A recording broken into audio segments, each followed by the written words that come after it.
కాంగ్రెస్ ప్రభుత్వం హయాంలో ఉన్నప్పుడు నిరుద్యోగుల కోసం తీసుకొచ్చిన మహాత్మా గాంధీ ఉపాధి హామీ పథకం పైన ఇటీవల జరిగిన శీతాకాల పార్లమెంట్లో దానికి సంబంధించి ఆ పేరును కూడా మార్చేశారు మేడం. విబ్జీ రామ్జీ అని పేరు పెట్టారు. దానిపైన ఇప్పుడు పెద్ద ఎత్తున ఆ, గొడవలు జరుగుతూ ఉన్నాయి మేడం. అసలు దాన్ని ఎలా చూడొచ్చు, అసలు పేరు మార్చడం వెనుక కారణాలు ఏంటంటారు? నేను ఒకటి అడుగుతా, ఈ దాంట్లోకి రామ్జీని తీసుకొని రావడం అనేది ఎంతవరకు కరెక్ట్? దేవుళ్ళు ఏంది, ప్రభుత్వాల్ని నడిపియాల్సింది ప్రజాస్వామ్యం. పార్టీలకి ప్రభుత్వాలకి అనుసంధానంగా ఉన్నది ప్రజాస్వామ్యంలో రాజ్యాంగం. ఆ రాజ్యాంగంలో ఉన్నటువంటిది దేవుళ్ళని కానీ ఏ మతాన్ని కానీ ఇన్వాల్వ్ చేయొద్దు. అలాంటిది ఒక మన దేశమే కాదు, ప్రపంచ దేశాలు కొనియాడేటటువంటి గాంధీ మహాత్ముడు.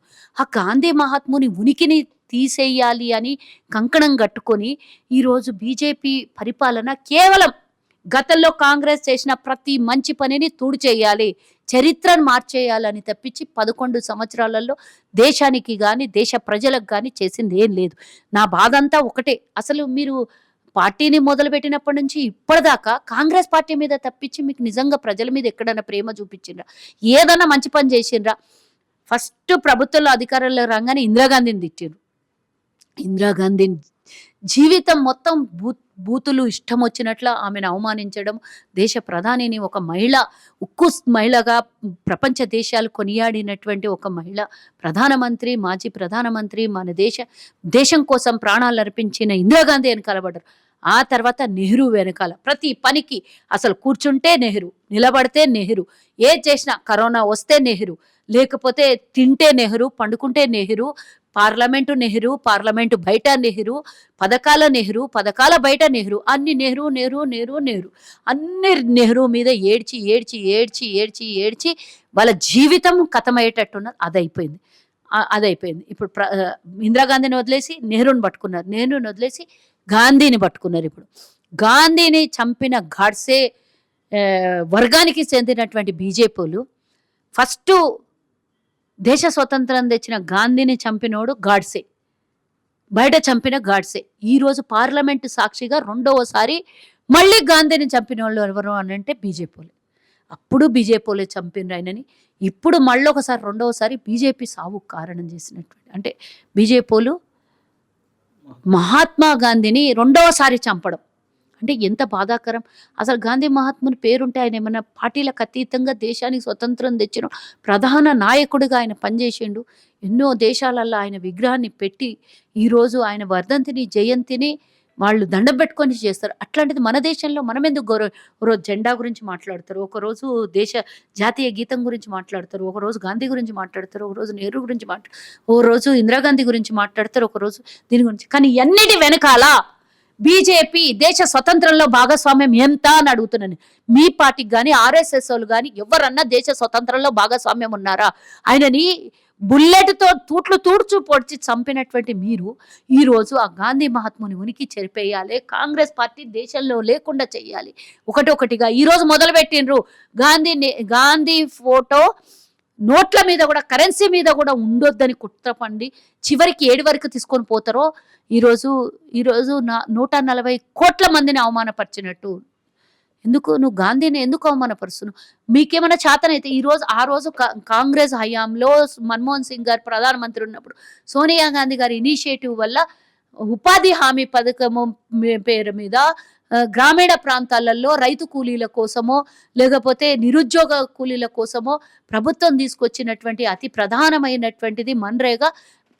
దేశమంతా దాని మీద చాలా మంది బతుకు తెరు సాధిస్తున్నటువంటి వాళ్ళు దాన్ని కూడా కూనీ చేసేసి అది లేకుండా చెయ్యాలి. అసలు కాంగ్రెస్ ఏ పని చేసినా లేకుండా చేయాలంటే నేను ఒక మాట అడుగుతున్నా, కాంగ్రెస్ తెచ్చిన స్వతంత్ర భారతదేశంలో మీరెందుకు ఉండాలి? మీరెందుకు ఉండాలి?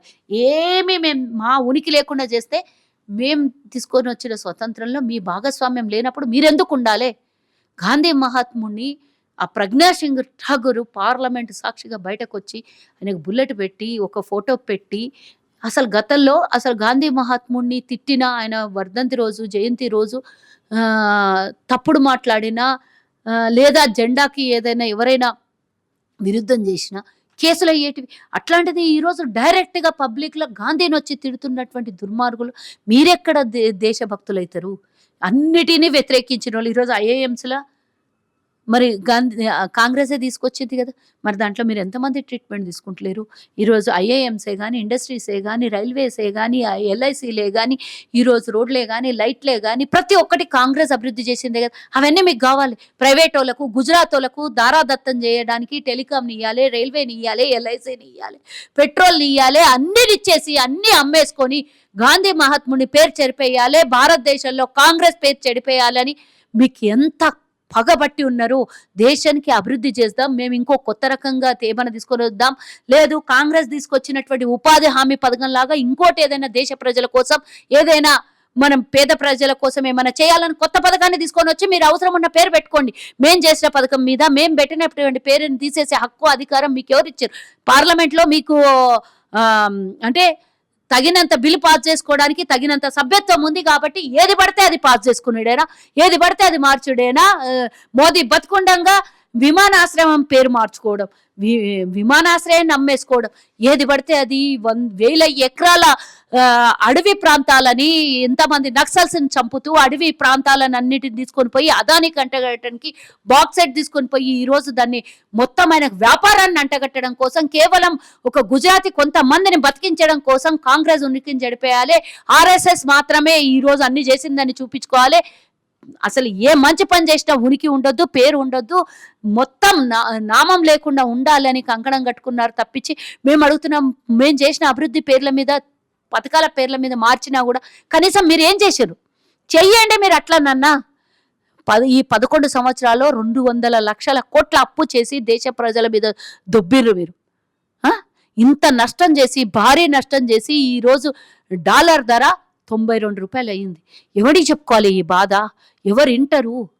మీకు 24 గంటలు మత విభేదాలు తప్పించి ఇది అసలు మీరు చేసిన తప్పు దారిలో పనులని ప్రజల కాన్సన్ట్రేషన్ దెబ్బతీసిర్రు మీరు. ప్రజలు ఎంతసేపు దీని గురించే మాట్లాడుకోవాలి. హిందువులు, ముస్లిమ్స్, హిందువులు వెనకాల నుంచి మీరు గోతులు దవ్వుతూ ఉండాలి. అదానీ అండ్ కంపెనీలకు మీరు దేశాన్ని తారాదత్తం చేయాలి. ప్రపంచంలో మన ఉనికిని పోగొట్టుకోవాలి, మన రూపాయి విలువను పడేయాలి తప్పించి దీని గురించి ఎవరైనా మాట్లాడుతున్నారు? దీని గురించి ఎవరైనా ప్రశ్నిస్తున్నారా? ఆ ప్రశ్నలు చెయ్యకుండా అందరి మైండ్లని మొత్తము ఎట్లా చేసేసిండ్రంటే మిస్మరైజ్ చేసేసిండ్రు, అందరినీ మొత్తం పండబెట్టేసారు, ఎవ్వరు ప్రశ్నించలేకుండా చేసిండ్రు. కాబట్టి వాళ్ళ ఇష్టానుసారంగా పార్లమెంట్లో ఆడుకుంటారు. కానీ ఒక రోజు వస్తుంది, ఏ దానికైనా హద్దు ఉంటుంది. ఆ హద్దు ఒక్క రోజు వచ్చిండ్రు అనంటే పాతాళానికి ప్రజలు తొక్కేసిండ్రంటే ఎవ్వని సాధ్యం కాదు. చెప్తున్నా కదా, ఈడ కేసీఆర్ ఎంత అహంకారం పడి కథమైపోయిండో మీది కూడా ఒక సమయం వస్తుంది. మీరు ఎంత ఓట్ చోరీ చేసినా, మీరు ఎంత దగుల్బాజీ పని చేసినా, దేశాన్ని ఎంత దోపిడీ చేసినా, ఎంత గుజరాత్ వాళ్ళకు మీకు కావాల్సిన వాళ్ళకు దేశ సంపదని తాకట్టు పెట్టినా కూడా ఒక రోజు వస్తుంది చూడండి. ఆ రోజు మాత్రం తట్టుకోలేని పరిస్థితి వస్తుంది. ఈరోజు బీఆర్ఎస్ పరిస్థితి ఏమైందో, బీజేపీ ఆర్ఎస్ఎస్ ఉనికి లేకుండా పోతుంది దేశంలో, అది గుర్తుంచుకోండి.